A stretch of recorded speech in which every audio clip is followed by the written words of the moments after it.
falla, tu gracia y compasión. Todos necesitan perdón y esperanza, y un Dios que salva. Cristo puede mover montes, solo Dios puede salvar, mi Dios puede salvar, y por siempre autor de salvación. Jesús la muerte venció, Él la muerte venció.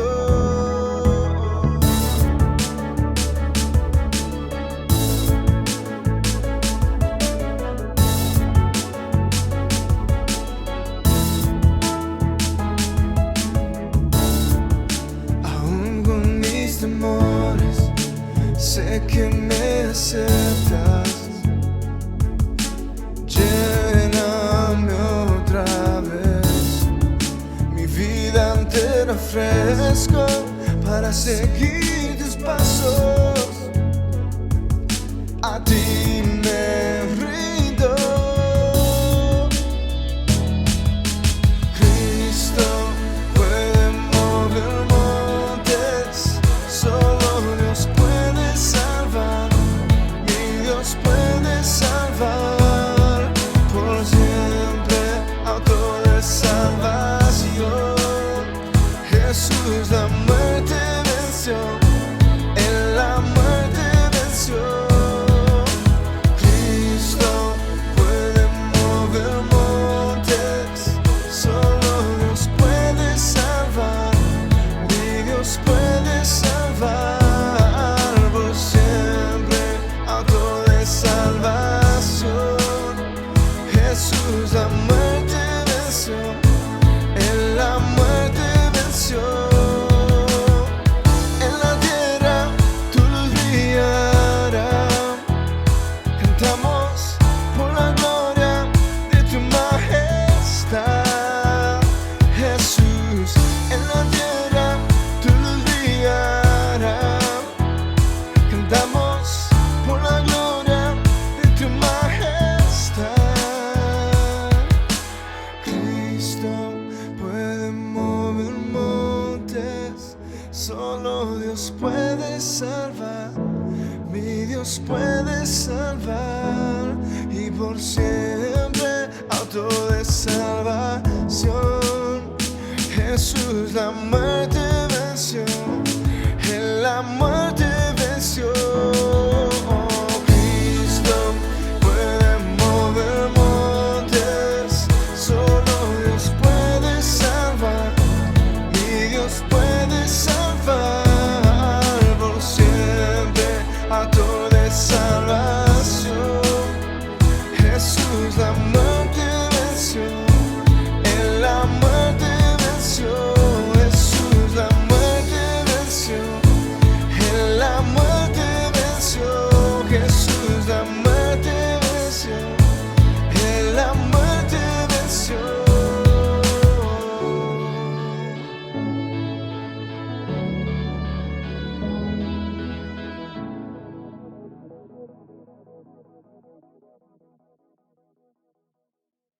Ayuda, Señor, que esta tarde nosotros podamos abrir nuestras mentes, abrir nuestros corazones para entender lo que tú has hecho por nosotros, Padre.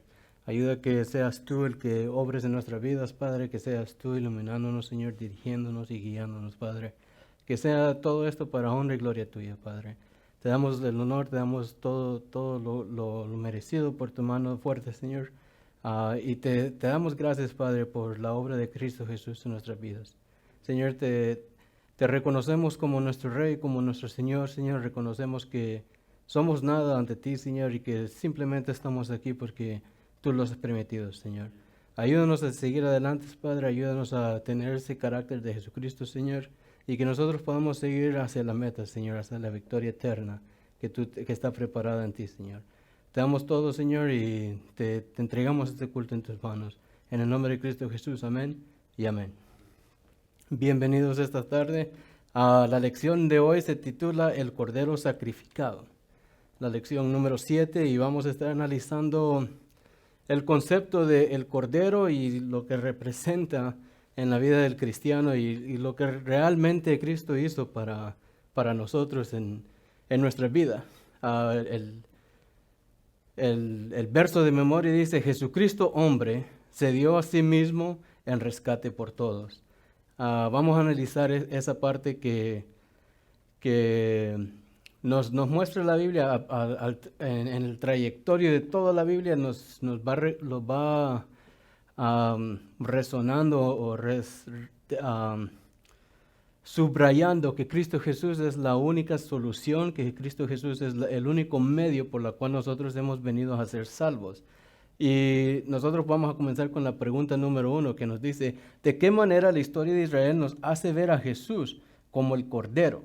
Ahora tenemos que analizar esto detalladamente porque no se está refiriendo a Jesús como un animal, sino que está refiriéndose a Jesús como las características, lo que significaba el Cordero. Y nosotros podemos nos podemos ir hasta Génesis, nos podemos ir en todo el Antiguo Testamento, pero de memoria vamos a subrayar las características cuando Dios demandaba un sacrificio, cuando Dios demandaba un Cordero.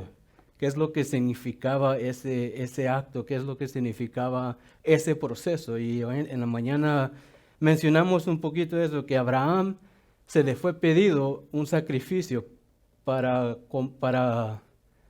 no para comprobar, sino que para establecer el pacto entre Abraham y Dios, el pueblo de Israel y Dios. Dios le pidió un sacrificio. Al comienzo le comenzó con pidiéndole su hijo, pero al final terminó que Dios proveyó el sacrificio para él y fue en ese instante no fue un cordero, sino que fue un carnero, creo que fue que Dios proveyó. Pero el acto es el mismo, es una confirmación. Cuando en el Antiguo Testamento se refiere a cordero, o cuando hay un acto de que alguien presenta un sacrificio, digamos con Abel y Caín, Adán les comenzó a mostrar el sacrificio. Se puede decir que pudo haber sido el primer diezmo que el hombre dio hacia Dios, porque dice que no fue un día específico, no habían las fiestas que hoy conocemos a través del trayectoria de la historia de Israel, pero Adán viene y les muestra a sus hijos, les da esta lección que hay un reconocimiento que el ser humano tiene que darle a Dios. Y podemos ver que los dos hijos trajeron un objeto, un sacrificio, algo que para ellos tenía un significado. Abel trajo de la obra de su mano, también Abel trajo de la obra de su mano, pero cuando fueron presentados ante Dios, Dios no ve el sacrificio en sí, sino que ve la actitud del que está presentando. Cuando aquí se nos está declarando, cuando aquí se nos está diciendo el cordero sacrificado, no piense que es un corderito así inocentemente, un animalito que estamos viendo el carácter de Cristo Jesús al venir a hacer ese pacto con Dios. Y es bien curioso cómo sucedió esto, porque en Israel cuando alguien cometía una falta, ellos de su propia voluntad en el día apuntado, ellos iban, preparaban su sacrificio, su cordero, y salían a presentarlo. Imagínese usted, el mundo cometió una falta ante Dios y Dios comienza a preparar su sacrificio para menguar o para apagar la ira de Dios. El mismo Dios se prepara a sí mismo para pagar. Y en el Antiguo Testamento vemos que los resultados del sacrificio del Cordero, y lo más poderoso es que cuando Dios ve la actitud, dice cuando Dios ve al que está obrando no lo que trae, sino el comportamiento, sino el carácter del que trae el sacrificio, Dios obra. Podemos ver que en Egipto, cuando la 10ª plaga iba a pegar a Egipto, que el primogénito iba a ser y de cada casa el primogénito iba a morir, que es lo que Dios le mandó a Moisés. Dice que sacrificaron un cordero y que la sangre del cordero la rociaran por los linteles de las casas. Y así el ángel de la muerte, al ver la sangre, escuche bien lo que está haciendo la sangre del cordero, está señalando algo. Cuando nosotros oímos esta frase, el cordero sacrificado, ¿qué es lo que está señalando para el cristiano? ¿Qué es lo que nos está señalando a nosotros este acto, esta frase que dice el cordero de Dios? Y lo vamos a ver más adelante. Pero en el Antiguo Testamento vemos que Dios usó eso para señalar, para confirmar, para establecer pactos, ordenanzas, bendiciones, que era un método que Dios confirmaba algo con su pueblo.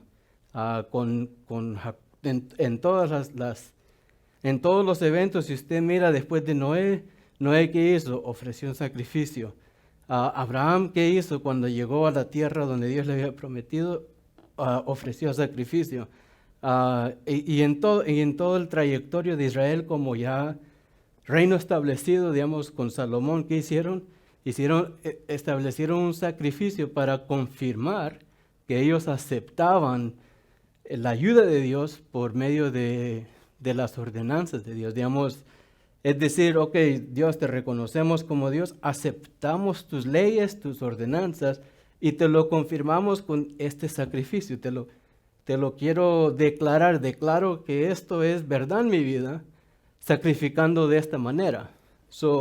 Cuando escuchamos este término, el cordero sacrificado, que por ende se refiere a Jesús, tenemos que ver lo que significa para el cristiano de hoy en día, lo que significa. Y en el Antiguo Testamento eso es lo que nos da a entender el cordero. Es un pacto, es un agreement, es algo que el ser humano dice, ok, acepto. Y vienen y lo confirman con un cordero. Y Jesús de la misma manera es esa aceptancia aceptación de que hubo un problema y Jesús aceptó resolver el problema por el ser humano. Jesús de su voluntad, porque dice, nadie me puede quitar mi vida, sin que yo la dé. Jesús aceptó ser esa confirmación con el Padre de que Él iba a simbolizar ese pacto, Él iba a ser ese puente. Y por eso en el Evangelio podemos ver que dice que no hay ningún otro mediador entre Dios y los hombres, sino Jesucristo, el que fue inmolado, Jesucristo, el que representa la confirmación de comunicación entre el hombre y Dios. En el Antiguo Testamento nosotros podemos ver que en todo el trayectorio que se habla de sacrificio, usted lo va a ver en términos de confirmación, lo va a ver en términos de ofrendar para pedir algo, y lo va a ver como en términos de que algo ha sido cumplido. En esas tres fases, en esas tres situaciones es que usted va a hallar un sacrificio. Y es importante porque cuando Dios está juzgando, digamos, cuando Dios se pone a juzgar, bueno, ¿qué es lo que realmente puede salvar al mundo? ¿Y de qué es lo que nos estaba salvando? Y lo vamos a ver a medida que vayamos entre las preguntas. Pero imagínese usted esa conversación que Jesús tuvo. Digamos, usted está pensando y dice, tengo este problema. ¿Qué es lo que realmente puede resolver mi problema? Y sabemos que Dios es un Dios perfecto que obra justicia. Y Él bien sabía que el ser humano no había, hasta en los profetas vemos que dice que ya estaba harto de sacrificio de animal, porque ya se había hecho una rutina. Una rutina es cuando uno tiene un resultado y a base de resultado tiene una acción. Se había vuelto en, hago esto, está bien, a 2 semanas de aquí voy a presentar mi sacrificio y voy a estar bien con Dios. 3 semanas después hacían lo mismo y 2 semanas después llegaban con su sacrificio y todo iba bien. Mientras uno tenía la disposición de poder sacrificar, ellos tenían la noción de que podían hacer lo que les daba la gana y que por medio de su sacrificio Dios los iba a restaurar. Y esa es la diferencia entre los sacrificios del Antiguo Testamento y el sacrificio que hizo Jesús, porque en el Antiguo Testamento se volvió eso, una rutina, se volvió algo que lo hacían así porque sabían que eso era lo que tenían que hacer simplemente, y el significado real de hacer un pacto con Dios, hacer una confirmación con Dios, se había perdido en el ser humano, en el pueblo de Dios. Imagínense, no solo en el ser humano, sino que en el pueblo que Él escogió, se les había confundido realmente lo que era ese pacto con Dios. Y viene Dios y dice, no, no puedo aceptar su pacto. No era porque no habían corderos, no era porque no había medios de sacrificio, sino que el carácter del ser humano no iba a poder no iba a poder mantener su lado de la promesa. O sea, el carácter del ser humano era, cometo un pecado, vengo 2 semanas después, hago sacrificio por ese pecado, estoy perdonado, vengo 2 semanas después, cometo el mismo pecado y 2 semanas después presento mi sacrificio, y así era la rutina. Ya se había perdido realmente lo que significaba ser un miembro del pueblo de Dios. Es triste ver cómo Israel trastornó lo bonito que Dios había dejado como afirmación de que ellos eran diferentes. Y de esa manera es que vemos que Jesús viene a ser el cordero, el último cordero, porque imagínese usted, como decía yo, Dios está en una conversación así con Él mismo y dice, ¿cómo resolvemos este problema? El hombre no puede venir con un carácter correcto, porque ya había sido trastornado. No, su sacrificio ya no tenía peso, porque en lo que ellos habían caído era una rutina. Viene el mismo Dios y dice, bueno, yo seré su cordero, yo seré su sacrificio. Y el verso de memoria nos dice, el primer statement es bien importante, porque dice Jesucristo hombre. Jesucristo hombre, no Jesucristo Dios, sino que dice Jesucristo hombre se dio a sí mismo en rescate por todos. O sea, Jesús cuando viene con el carácter correcto, viene con la responsabilidad correcta, viene con la mentalidad correcta para hacer este pacto que ningún otro hombre pudo haber hecho entre Dios y el hombre. Acuérdense que Dios y Abraham hicieron un pacto y ese pacto lo tiene vigente hasta hoy.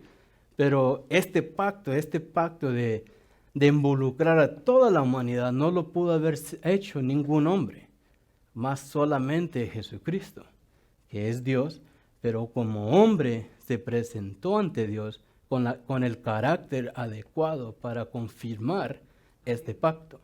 Y eso lo podemos ver con la pregunta número 2. Nos dice, bien brevemente, vamos a estudiar la pregunta número 2. Dice, ¿de qué manera los profetas nos hacen ver a Jesús como un rescate? Bueno, en la escuelita nos menciona Oseas capítulo 13 y el verso 14, y lo vamos a leer. Oseas capítulo 13 y el verso 14. Dice, aquí viene hablando, esto es simbólico, pero aquí dice, los libraré del poder del Seol, los redimiré de la muerte. ¿Dónde está, oh muerte, tus espinas? ¿Dónde está, oh Seol, tu aguijón? La compasión estará oculta a mi vista. Aquí Oseas está declarando algo que lo vamos a ver más adelante en la pregunta número 3. Pero Oseas nos está diciendo que hay un problema.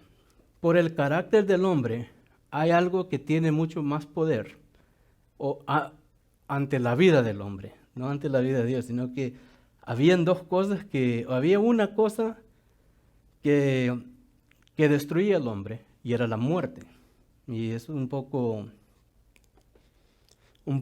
extensivo hablar de lo que realmente es la muerte, pero en este caso Jesús en sus predicaciones decía, bueno, también Pablo y los demás apóstoles decía que había llegado las buenas nuevas del Evangelio y mandaba arrepentidos. Porque ahora era el tiempo, ahora era el momento de ser librados del poder del Seol, de la muerte. Ahora el Seol es un lugar y la muerte es un resultado. La muerte es el resultado del pecado. Y aquí hace dos preguntas en Oseas. Dice, ¿dónde está, oh muerte, tus espinas? ¿Dónde está, oh Seol, tu aguijón? Desde los profetas vemos que va a haber una transición. Y va a haber una transición de lo que gobernaba el mundo, no al mundo, sino lo que gobernaba al ser humano en los tiempos antes de Jesús y lo que va a gobernar después de la muerte de Jesús. Porque es importante ver qué es lo que realmente, ya hablamos de confirmación, qué es lo que realmente confirmó Jesús tomándose esa posición de ser el cordero sacrificado por el ser humano. Acuérdense, estamos abriendo un nuevo pacto. Jesús dijo, un nuevo pacto os hago. ¿Qué es este nuevo pacto? Jesús dice, Jesús viene con su vida a declararnos un nuevo pacto. Y los profetas, no solo Oseas, sino que Isaías también declara a Jesús como libertador, como redentor, como Isaías dice, un niño no es nacido, dice, el que va a restaurar a la humanidad. ¿Restaurarlos de qué? Bueno, aquí en Oseas vemos, los va a restaurar, los va a redimir del poder de la muerte. Ahora, si nosotros sabemos la ecuación de el poder de la muerte, porque dice también que porque Adán pecó, vino la muerte. Y por esa muerte vino la destitución de poder entrar a la gloria de Dios. O sea que si Jesús no viene, este es el problema que Dios tenía. Si ese sacrificio no es hecho, si ese pacto no es establecido, ningún ser humano puede entrar a la gloria de Dios. Ese era el poder que gobernaba el ser humano. Literalmente vivir sin nunca poder tener participación con Dios, con su Creador. Y es bien, si usted se pone a pensar eso, vivir todo esto, esta vida sin tener ninguna esperanza. ¿Por qué trabajaríamos? ¿Por qué intentaríamos lograr algo?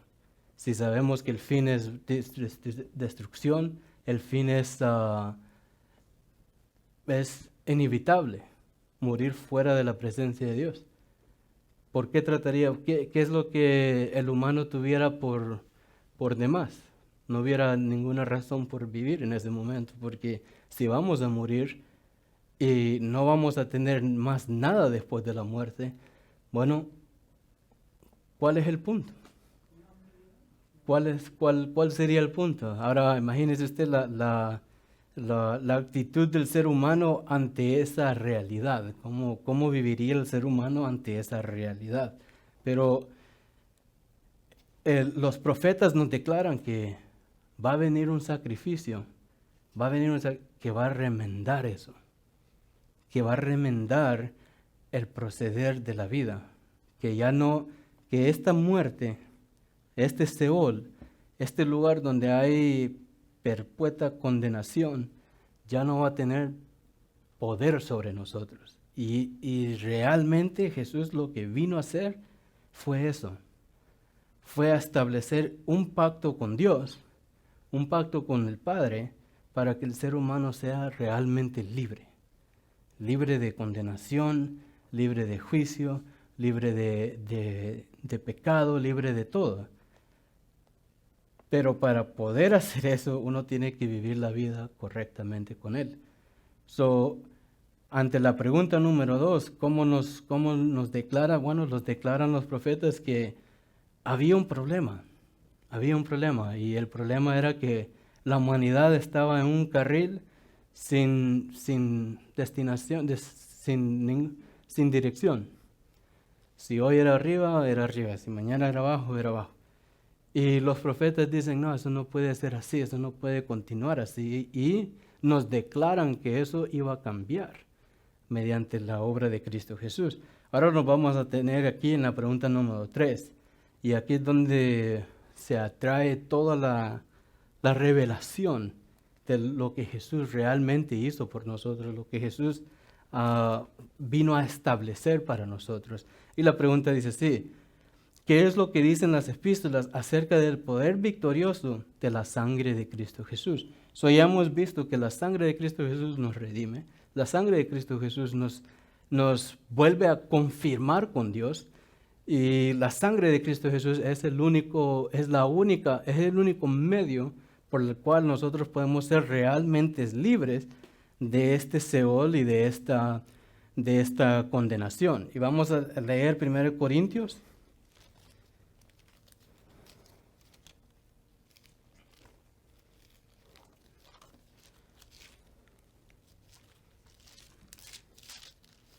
Primera de Corintios, capítulo 15.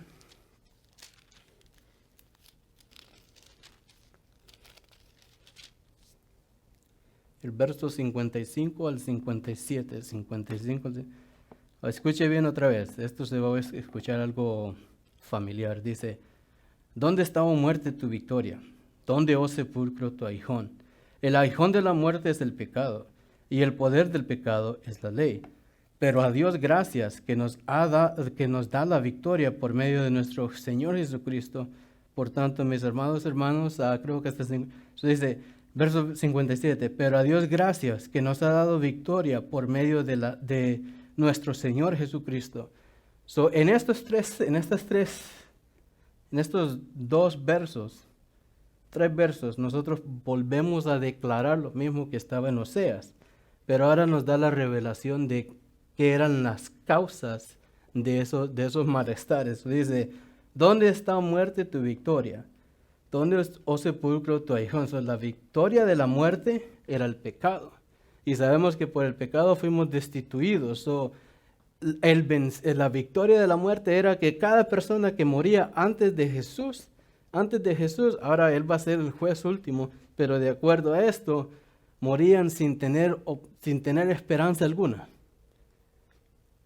fuera de su pueblo elegido.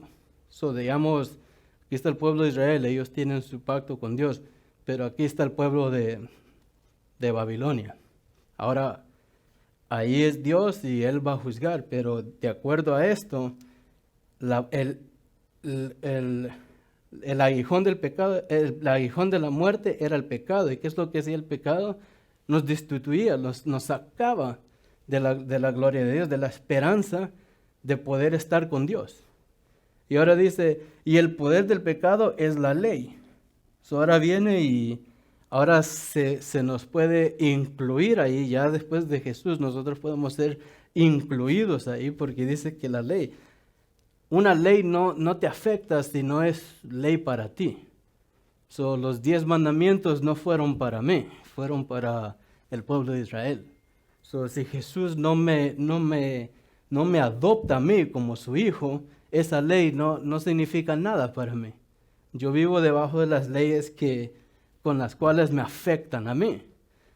Pero ahora dice, aquí nos viene a declarar Pablo, dice que el poder del pecado era la ley. ¿Por qué es el poder? Porque la ley ahora nos revela, podemos ver, ama a tu Dios sobre todas las cosas. Dice, no tendrás dioses ajenos delante de mí, no matarás. Y sigue. Pero lo que hace la ley es que nos señala nuestras flaquezas. La ley nos señala dónde nosotros estamos errados. Y mientras tú tienes eso en tu mente, tu pensar va a ser, bueno, ¿cómo puedo lograr yo ser parte de Dios si yo he pecado? Yo he hecho tal cosa, yo he robado, yo he matado, yo todo. Ese era el poder del pecado, tenerte esclavizado, encadenado en ese pensar, no tenés esperanza. no hay esperanza para ti, no hay opción para ti, no hay salida para ti. Y Jesús lo que viene a hacer con su sacrificio es romper eso. Porque dice que por medio de Él, por medio de su sangre, ahora viene aquí y dice, pero a Dios gracias que, el verso 57, pero a Dios gracias que nos da la victoria por medio de nuestro Señor Jesucristo. Ahora vamos a abrir aquí el escenario para explicar cómo es que esa victoria viene a ser nuestra esperanza. So ya vimos todo lo malo, ya vimos todo lo malo que habían en la humanidad, en las sociedades. Y ahora podemos ver el dilema, que no había sacrificio que podía quebrantar estos poderes. La muerte es una ley, es como decir la ley de la gravedad. Por medio de Dios es que la muerte está establecida. Dice, porque Adán pecó, dice, no contenderá mi espíritu con él, por eso vivirá hasta 120, bueno, 80 y lo más robusto hasta 120. Y después mueren. Y esa es una ley, esa es como una ley natural, una ley fija, que en realidad, ¿cuánta gente conoce usted que vive hasta 120 años? Son bien pocos los que quedan que llegan a 101, 102. Más que todo, ¿a qué edad comienza a morir la gente? Entre 89 y 90. Eso se viene a cumplir. Si usted no cree que Dios existe, compruébelo así. Vaya a Google y vea cuál es el promedio de la muerte de cada ser humano. Y va a ver que cae entre los 80 y los 100 años. Eso comprueba que la ley de Dios sigue establecida. Ahora, cuando Dios ve al ser humano y dice, ¿cómo te salvo? Imagínense, Dios está viendo la manera, ¿cómo salvo a mi creación? ¿Cómo lo salvo? Gran problema, que es eso, ¿cómo Dios va a salvar a su creación? No puede hacer otro pacto porque no puede tener dos pactos con dos diferentes pueblos porque Él es solo un Dios. Y si el ser humano solo puede tener un Dios solo puede tener un pueblo. Porque si no, sería a excepción de persona y Dios dice, no hago excepción de persona.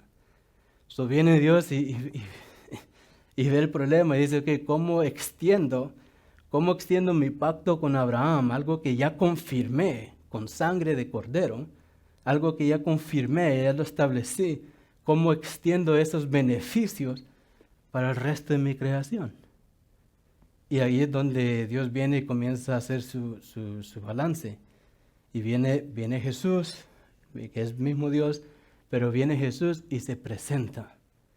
Y se presenta como el sacrificio, el único sacrificio que pudo haber sido aprobado. Y lo importante, hermanos, es que lo hace como hombre. So, podemos tomar ese mismo punto y decir, ¿por qué usa cordero? Podemos decir usa cordero porque el cordero es manso, el cordero es humilde, el cordero le ponen la pita y usted lo va jalando y el cordero iba a la par. A mí me sucede que cuando voy a caminar a Rocky, ustedes conocen a Rocky, y yo quiero entrar, pero él no quiere entrar, él se tira. Él se tira ahí. Y no, si usted no continúa donde él quiere, no se mueve, él se tira. Y si él no quiere entrar, su seña es que se tira. Imagínese usted, si Dios hubiera elegido otro ser humano y está en el jardín haciendo la última oración y el día antes de la muerte dice, no, yo no quiero morir.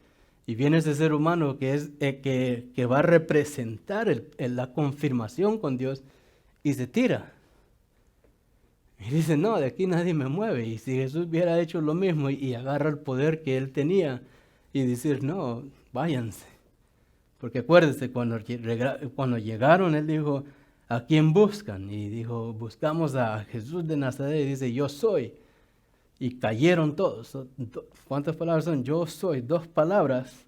Votaron no a hombres así como usted y yo, sino que votaron a hombres que pertenecían a un ejército. Y los votó. 2 palabras. So, imagínense si Jesús hubiera tenido esa misma actitud de, ¿sabes qué? No ya no quiero continuar con esto y me voy. Igual como Rocky, que dice, no, yo no quiero adentrar, yo quiero seguir caminando. Hubiera sido bien diferente la circunstancia en que vivimos ahora. Pero no, Jesús como cordero dice que, no sé, yo nunca he estado en una granja, ni en un farm, ni en un lugar, pero se ve que cuando le tiran un leash, un collar a un cordero, el corderito ahí va siguiendo, no se tira, sino que sigue siguiendo hasta llegar al destino donde lo han designado llegar. Y ya estando allá, está en las manos del que tiene el poder. Y asimismo Jesús vino como cordero, dice en Mateo 10:45, dice, el Hijo del Hombre no ha venido a ser servido, sino a servir.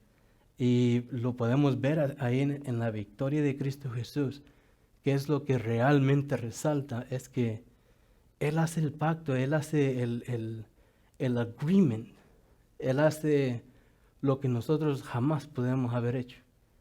Y en eso es lo que está la victoria, porque en la actitud que Él se presentó ante Dios, Dios lo había aprobado. Aunque Él tomó todo el pecado del mundo, Dios aprobó de su actitud, porque su actitud era, como dice aquí, ¿dónde está, oh muerte, tu victoria? ¿Por qué le declara esta pregunta? Y lo tiene en palabras subrayadas. Dice, ¿dónde está, oh muerte, tu victoria? ¿Dónde está, oh sepulcro, tu aguijón? El aguijón de la muerte es el pecado, y el poder del pecado es la ley. Cuando nosotros vemos a Cristo Jesús, acuérdese esto, Jesús venció la muerte por medio de su actitud.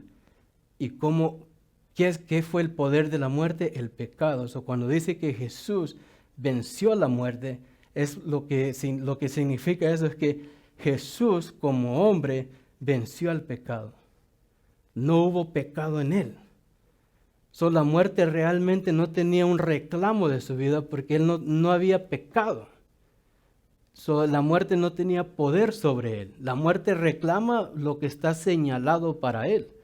El pecado te señala para la muerte. Jesús no tenía pecado en él, pero tomó el pecado del mundo. Es diferente ser pecado, porque ser pecado es interno, pero llevar, dice que él en la cruz llevó, cuando usted lleva algo, esta agua, mire, la llevo en esta botella, me la meto en la bolsa, está externa, no es parte de mí, pero cuando yo tomo de esta agua se hace interna en mi cuerpo, lo esparce como es necesario. Cuando usted hace el pecado interno, el pecado tiene un reclamo de su vida, dice, tú has pecado, tú eres mío. Jesús no pudo ser reclamado por el pecado porque internamente Él no llevaba pecado, Él llevó el pecado. Imagínese una bolsa, mete y se lo echó al lomo y lo llevó y se presentó y dijo, yo pago por esto. Por eso dice aquí, oh muerte, ¿dónde está tu victoria? La muerte no lo pudo reclamar, porque es que Jesús resucitó porque Él no había pecado. Y Él venció el pecado en un estado de ser humano. Y ahora dice, ¿y dónde estás tu aguijón? Y el aguijón, el poder del pecado es la ley. Y Jesús vino a cumplir la ley. Y Él mismo dice, yo no he venido a destituir la ley, yo no he venido a quitar lo que ustedes conocen. Yo he venido a confirmar lo que ustedes saben y mostrarles cómo realmente la pueden cumplir. ¿Cómo realmente nosotros podemos cumplir la ley? Es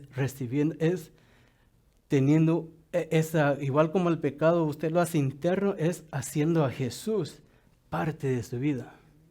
Usted quiere confirmar que es un seguidor de Cristo Jesús, tiene que hacer esa confirmación y hacer de su interior un establecimiento con Dios.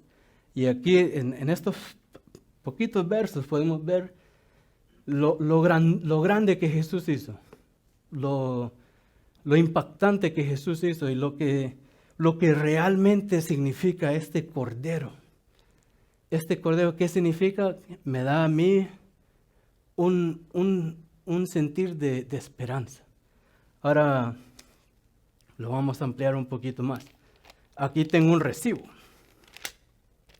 Y este recibo tiene un local, Costco, y es por gas. Y tiene una fecha, tiene el número de transacción, tiene la cantidad, tiene la forma en cómo yo pagué, y al final dice gracias. Ahora, imagínese usted, si nosotros sabemos que Dios ha hecho esto, ¿qué es lo que significa esto para nuestra vida? Cuando la muerte viene a reclamar su cuerpo y le comienza a poner esas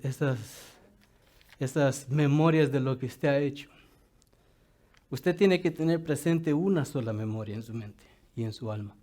Una sola memoria, que es comprado por la sangre de Cristo. Cuando la muerte viene a reclamarlo, y acuérdese que Satanás fue a reclamar el cuerpo de Moisés, pero usted tiene que sacar su recibo y decir, mira, muerte, en tal fecha, a tal hora, mi alma fue comprada por la sangre de Cristo Jesús. La muerte no tiene poder sobre su vida. Ahora, cuando la ley se le viene a presentar a usted y le dice, tú eres pecador, usted tiene que sacar su recibo y decirle lo mismo a la ley. Y decirle, mira, yo no soy perfecto, pero Jesucristo pagó por mí y me constituyó perfecto. Y porque llevo a Jesucristo en mi interior, la ley ya no tiene poder para señalarte como pecador. La muerte ya no tiene poder para decir tú eres mío. Y por eso aquí el apóstol dice, oh muerte, ¿dónde está tu victoria? Ya no puedes reclamar al ser humano. Dice, oh sepulcro, aquí podemos sustituir eso como Seol. Oh sepulcro, ¿dónde está tu aguijón? Porque igual como Jesús, si la muerte no te puede reclamar, ¿qué es lo que por ende va a suceder? Vas a ser resucitado con Cristo Jesús. Porque dice que Él fue primogénito entre los muertos. Porque como Él pecó, Él murió sin pecado, la muerte no pudo contener lo que no le pertenecía. Si tú mueres con Cristo Jesús, la muerte no te puede cadenar. Cuando las trompetas suenen, cuando Cristo venga, ¿qué es lo que va a suceder? La muerte tiene que soltarte. No le pertenece. Pero acuérdate que ese pacto, el significado de este Cordero, de este Jesucristo, es eso. Darnos a nosotros es esa oportunidad. Lo que hizo Jesús es que tomó el pacto con Abraham y lo expandió. Y dijo, ahora yo soy un Dios y ahora tengo un solo pueblo. Y el pueblo se constituye de Israel, del pacto original, y también se constituye con la sangre de Cristo Jesús, la cual fue esparcida. Dice que, escuche bien, cuando Moisés pone en los linteles, pone la sangre del cordero, ¿qué hizo el ángel de la muerte? Pasó por alto. Cuando tú vienes y recibes este sacrificio en tu vida, como, acuérdate, tú lo haces interior, no lo mantienes, manténlo al exterior y la muerte te reclama. Pero cuando tú lo haces en tu interior, la muerte viene y ve la sangre del cordero. ¿Y qué hace? No puede tocar tu vida. Salta por alto, te pasa por alto. Porque dice, no, este le pertenece, este fue comprado por la sangre que no tomó parte en pecado. Sangre que no puede tocar. Sangre que no puede reclamar. Por eso dice que por medio de la sangre de Cristo Jesús, nosotros somos libres del pecado, somos libres de la muerte. ¿Por qué? El significado de su sangre lleva ese poder. Y aquí dice, el verso 57 dice, pero a Dios gracias, que nos da la victoria por medio de nuestro Señor Jesucristo. El mismo Dios nos dio la victoria. El mismo Dios nos abrió el camino. Nos abrió el camino. Y el verso de memoria termina diciendo, se dio a sí mismo en rescate por todos. En rescate por todos. El cordero sacrificado tiene muchos puntos teológicos, muchos puntos personales, pero en realidad, hermanos, tenemos que ver el impacto que Jesús realmente vino a hacer para el ser humano.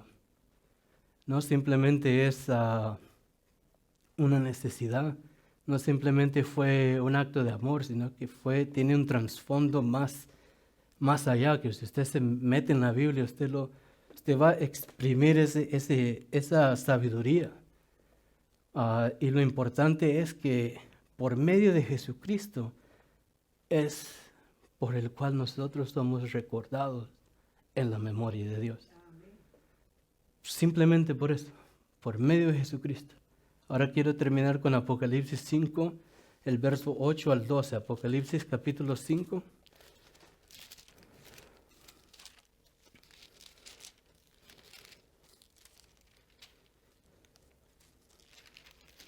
Y aquí Juan está viendo una escena bien poderosa.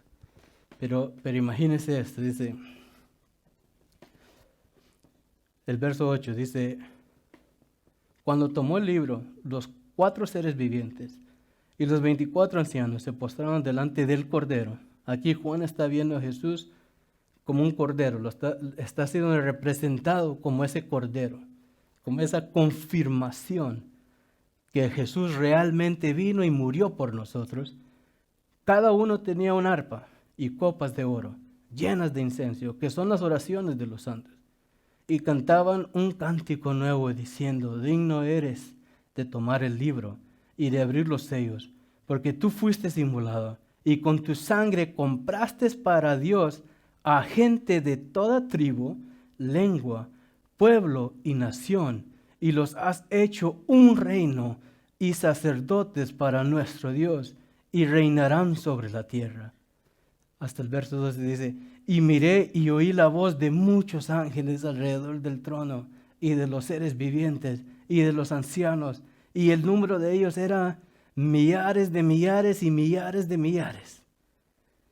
Y decían a gran voz, el Cordero que fue inmolado, digno es de recibir el poder, la riqueza, la sabiduría, la fortaleza, el honor, la gloria y la alabanza, y a todas las cosas creadas que están en el cielo y sobre la tierra, debajo de la tierra y en el mar, y todas las cosas que en ellos hay, oí decir al que está sentado en el trono y al Cordero, sea la alabanza, la honra, la gloria y el dominio por los siglos de los siglos.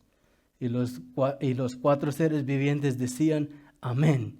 Y los ancianos se postraron y adoraron. Imagínese usted, aquí viene a ser la confirmación. Juan viene, digamos, Pedro cuando Jesús le decía, es menester que yo muera por ti. Pedro decía, tú estás loco. ¿Cómo vas a morir? ¿Por qué vas a morir?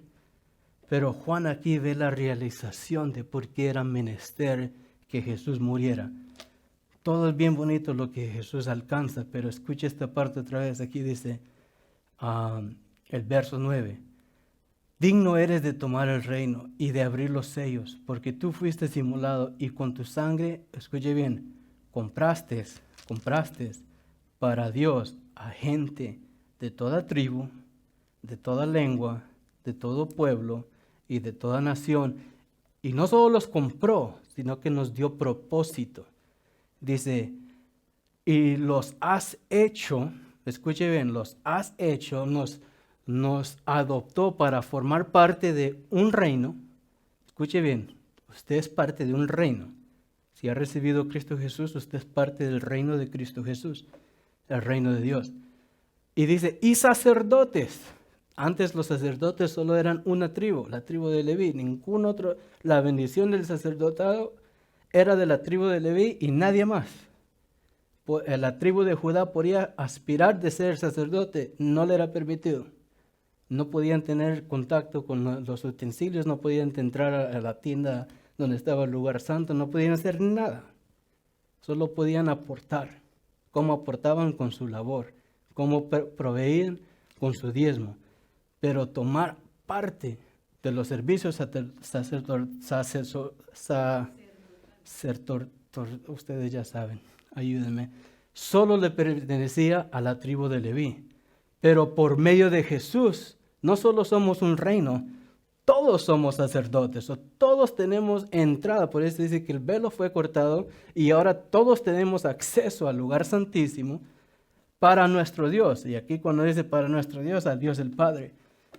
Y ahora mire aquí la promesa, porque dice punto y coma, dice, y reinarán sobre la tierra. Hermanos, si usted quiere tener un sentir que tiene esperanza, que tiene un propósito, este es su propósito. Cuando Cristo venga a reclamar lo que es Él, porque este recibo, cuando aquí abajo dice cómo fue pagado, aquí dice, bueno, aquí pagué con una tarjeta, pero cuando dice que Jesús pagó con su sangre, se nos es señalado. Si usted quiere ver otro ejemplo, cuando usted compra un artículo trae una etiqueta que dice Proof of Purchase. En ese Proof of Purchase hay un número.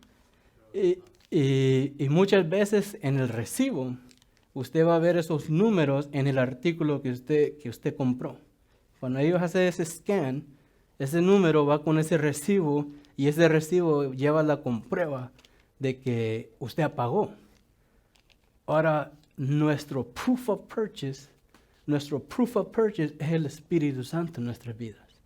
Por eso es cuando dice, hagan la vida de Cristo en su interior, es porque Jesús dice, yo morí, ahora yo tengo que comprobar. Jesús tiene que comprobarle la muerte, que le pertenecemos a Él. ¿Cómo se lo comprueba la muerte? La muerte viene, no solo ve la sangre, sino que ve el Espíritu Santo dentro de ti. Y la muerte dice, ok, aquí no tengo chance, aquí no puedo. So aquí, si usted quiere tener esa esperanza, por ese proof of purchase, por esa prueba de compra, nosotros reinaremos. Mire lo bueno que es Jesús. Mire lo bueno que es Jesús. Él no viene a reinar sobre nosotros. Él viene a reinar con nosotros. Eso es lo impactante del gobierno de Cristo Jesús. Si usted mira los gobiernos hoy, los gobiernos quieren gobernar sobre un pueblo, sobre la potencia más poderosa del mundo.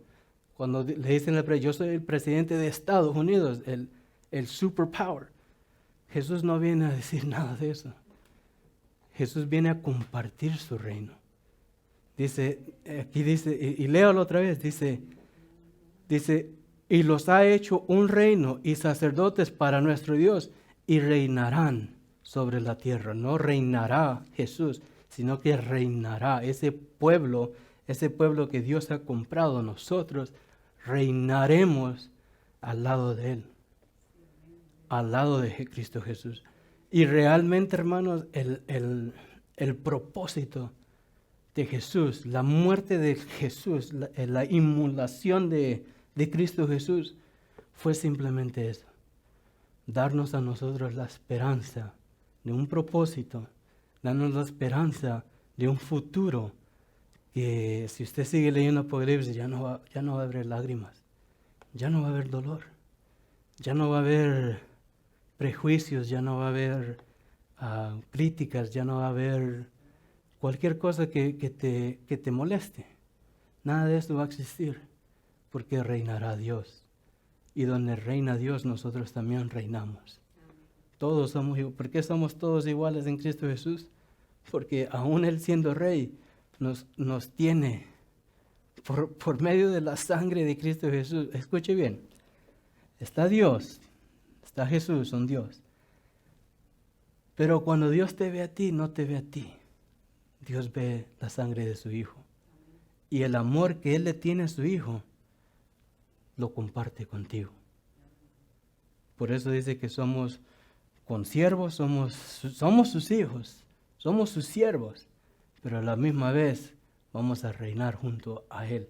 No que Él va a reinar sobre nosotros, sino que la obra de reinar va a ser compartida con todo el pueblo de Dios. Y eso es lo bonito de Dios, que Él comparte lo que es de Él. Dios no es egoísta, no está detrás del poder. Teniendo todo el poder del mundo, no le importa mostrar su poder. Y yo creo que el poder más grande que Dios nos muestra es que tiene compasión de su creación. Y esa misma compasión es la que nos da la oportunidad a nosotros de tener esa esperanza, de tener esa certeza de que formamos parte del reino y sacerdocio del Dios viviente. Eso ha sido la lección de esta tarde, hermanos. Llévense eso con ustedes. La aplicación dice, comience con una oración de clausura. Hable al Cordero inmolado porque Él es digno y ha derrotado la muerte, redimiéndonos para Dios por medio de su sangre.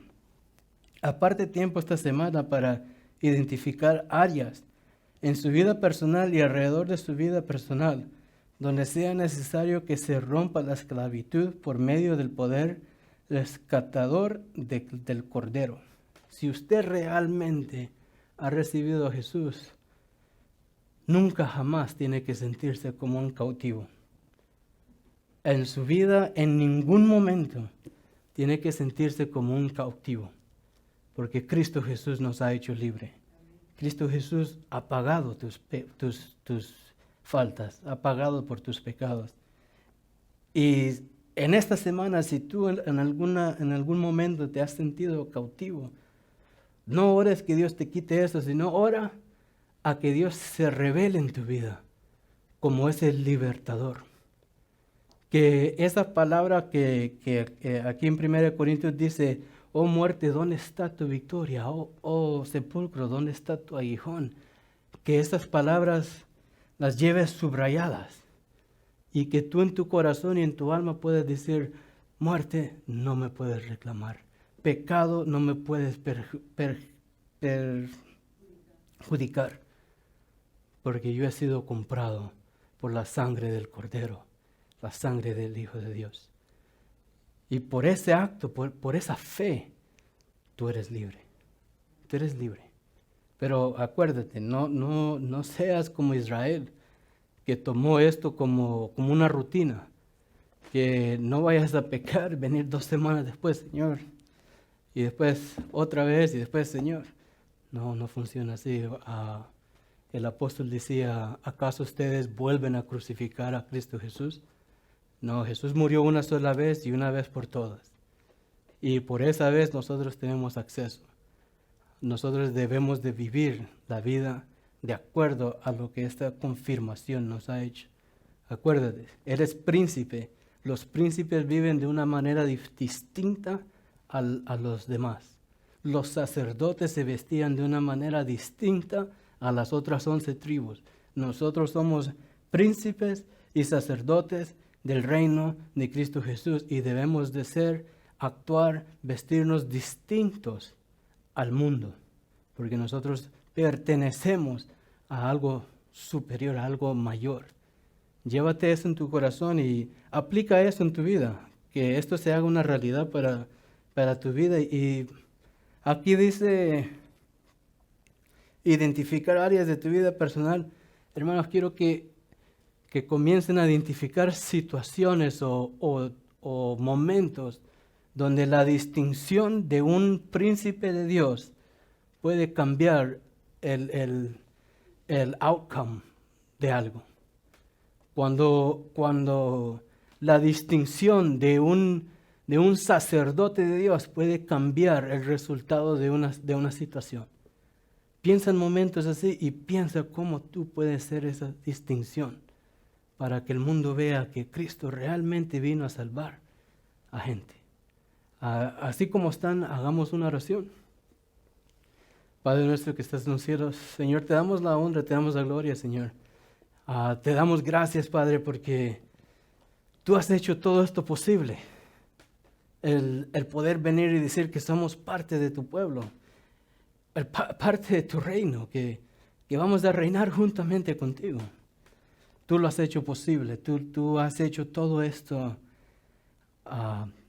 fuera de nuestro control, tú los has aceptado y nos has hecho tomar parte de todas tus grandezas. Señor, gracias por lo que tú siempre haces.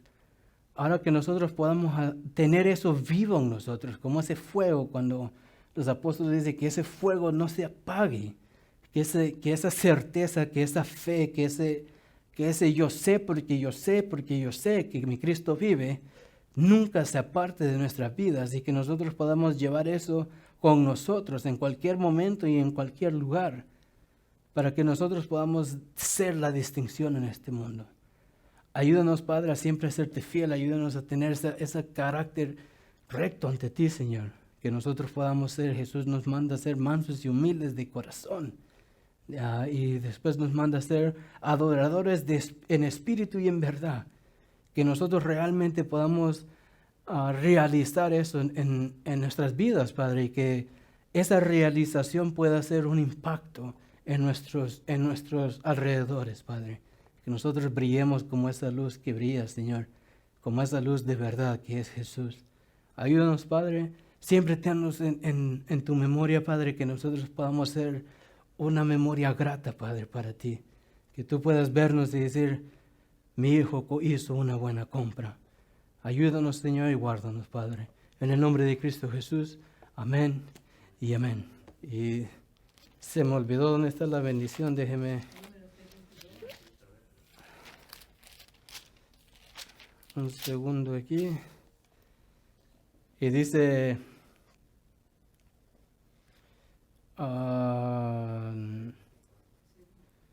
aquí está, dice, el Señor te bendiga y te guarde. El Señor haga resplandecer su rostro sobre ti y tenga de ti misericordia. El Señor alce sobre ti tu rostro y te dé paz.